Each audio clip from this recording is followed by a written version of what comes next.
మామిడి తోట నుండి వచ్చిన తర్వాత నైట్ అందరితో కలిసి సరదాగా మాట్లాడుతూ భోజనం చేసింది రాధ. కృష్ణయ్యతో అస్సలు మాట్లాడలేదు ఈరోజు అని కృష్ణుడి విగ్రహం దగ్గరికి వెళ్ళి కూర్చుంది రాధ. వాళ్ళ చిన్న మామయ్య తోటలో నుండి ఒక పండిన మామిడి పండును ఎవరికీ తెలియకుండా తీసుకొని వచ్చింది. కాదు కాదు, చిన్న దొంగతనమే చేసింది అనుకోండి.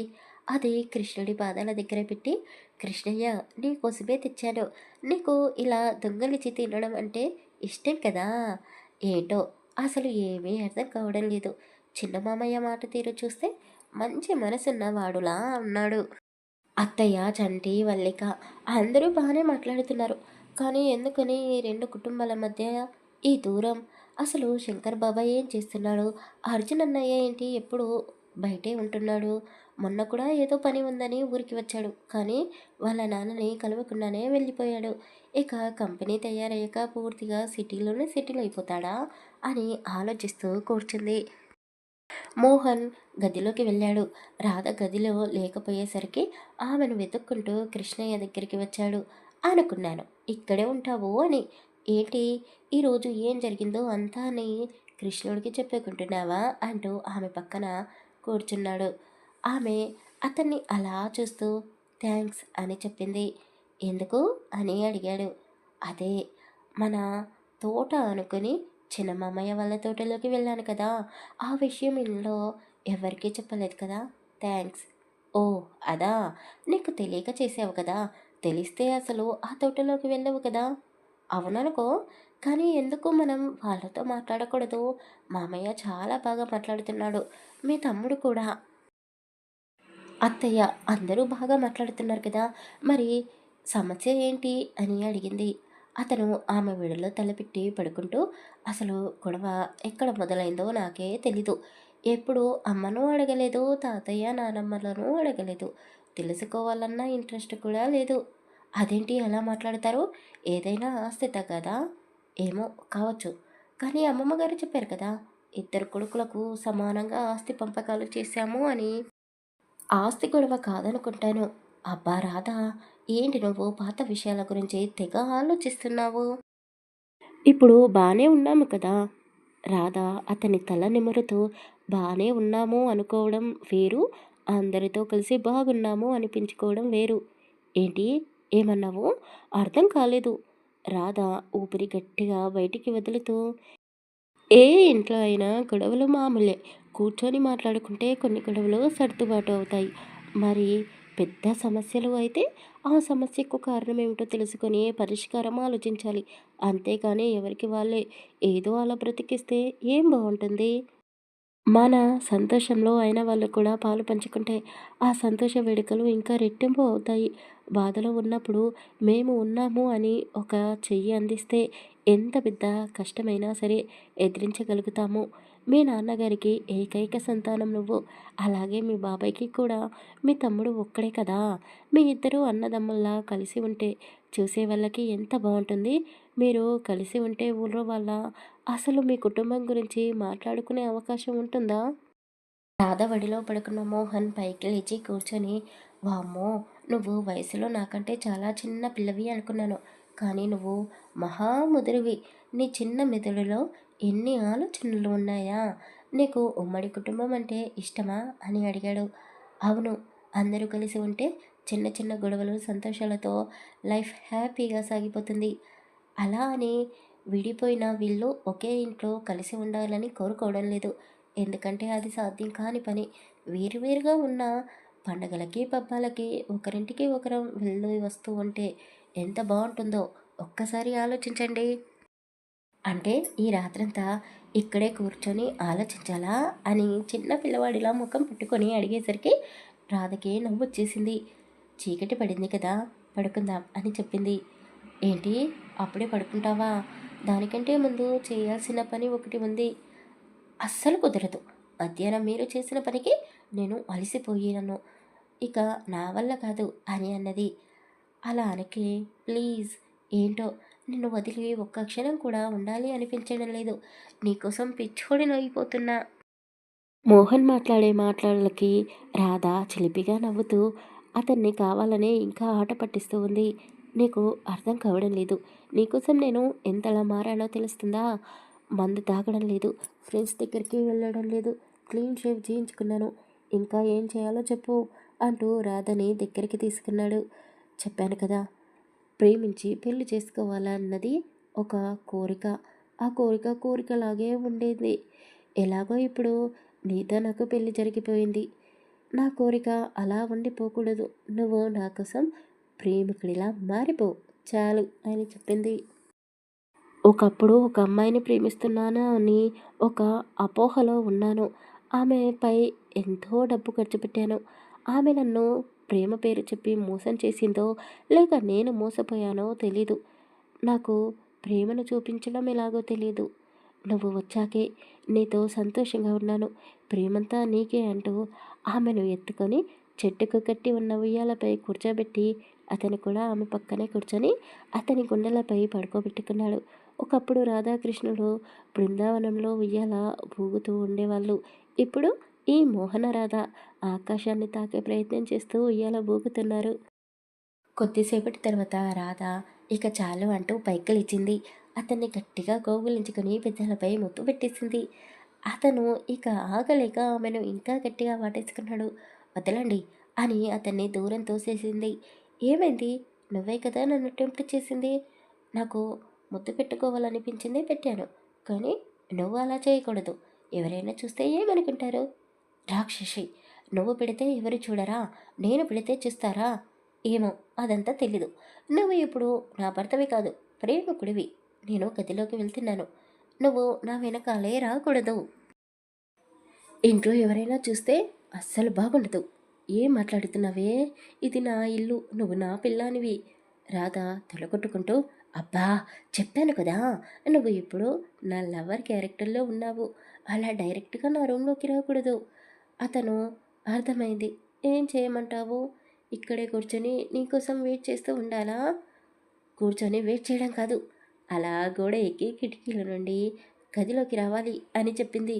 ఒసేయ్ ఏం మాట్లాడుతున్నావే? పల్లెటూరులోనే పుట్టాను, కానీ ఇప్పటి వరకు నేను చెట్టు కూడా ఎక్కలేదు. అలాంటిది గోడ ఎలా ఎక్కుతానే? కింద పడిపోతే? కాలో చెయ్యో విరిగితే అని అడిగాడు. పోనీ నువ్వు గదిలోకి వెళ్ళి కూర్చో, నీకోసం నేను కూడా గోడ ఎక్కి వస్తాను అని అన్నది. ఐడియా బాగుంది, కానీ నీకేమైనా అయితే నేను తట్టుకోలేను. నీ కోరికను నేను ఎందుకు కాదంటాను? ఎలాగో అలా నా తిప్పలు నేను పడతాను, నువ్వు వెళ్ళు అని చెప్పాడు. రాధ వెళ్ళగానే మోహన్ కృష్ణుడి వైపు చూస్తూ, ఏంటయ్యా నాకు ఈ పరీక్షలు? దీనికి ప్రేమ పుచ్చి బాగా ముదిరిపోయింది.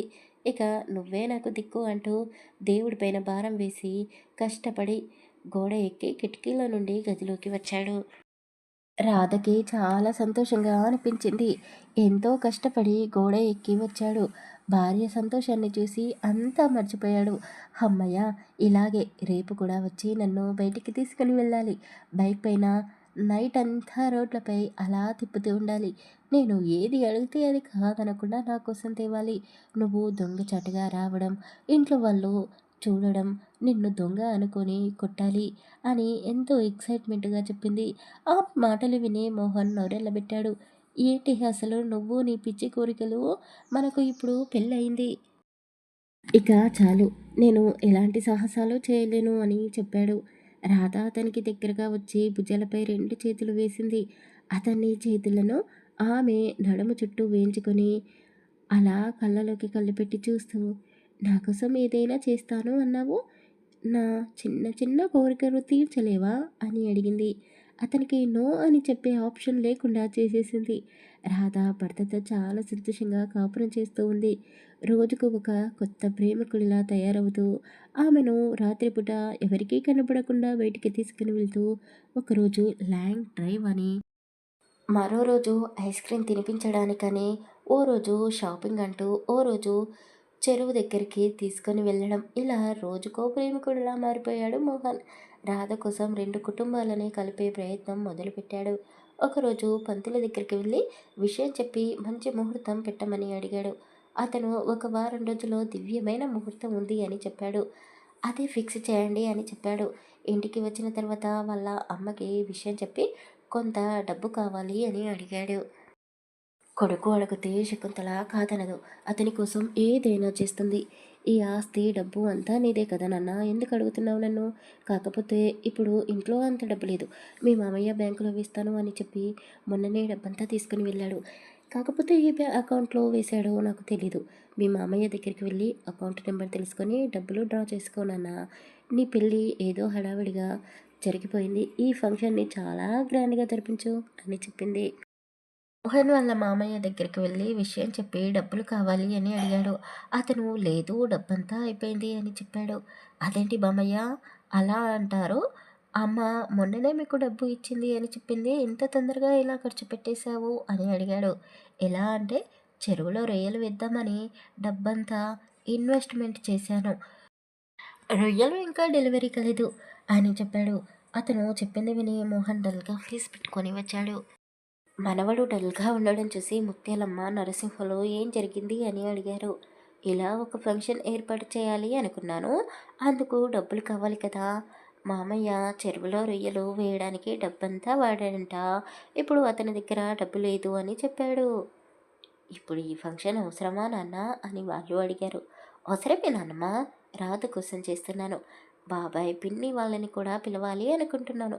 రెండు కుటుంబాలు కలిస్తే బాగుంటుంది అని రాధ కోరుకుంటుంది అని చెప్పగానే వాళ్ళు నిమిషం కూడా ఆలోచించకుండా వాళ్ళ పేర్ల మీద ఉన్న డబ్బంతా తీసి మోహన్ చేతిలో పెట్టారు. ఊరంతా వేడుక జరిపించు. నువ్వు పిలిస్తే మీ బాబాయ్ తప్పకుండా వస్తాడు. మాకు ఇన్ని రోజుల నుండి రాని ఆలోచన రాధకి వచ్చింది. మీ ఇద్దరూ ఎప్పుడూ సంతోషంగా ఇలాగే ఉండాలి అని దీవించారు. మోహన్ ఫంక్షన్ కోసం అన్ని ఏర్పాట్లు మొదలుపెట్టాడు. సిటీలో ఉన్న అర్జున్ని వెంటనే ఇంటికి రప్పించుకున్నాడు. అందరికీ కబురు పంపించాడు. రాధ పుట్టింటి వాళ్ళని, అక్కలని కూడా ఫంక్షన్కి ఇన్వైట్ చేశాడు. ఇక చెప్పాల్సింది వాళ్ళ బాబాయ్ రవిబాబుకి. కాబట్టి అతను రాధ, అర్జున్‌తో కలిసి వాళ్ళ ఇంటికి వెళ్ళాడు. అన్నయ్యని చూడగానే వల్లిక సంతోషం పట్టలేకపోయింది.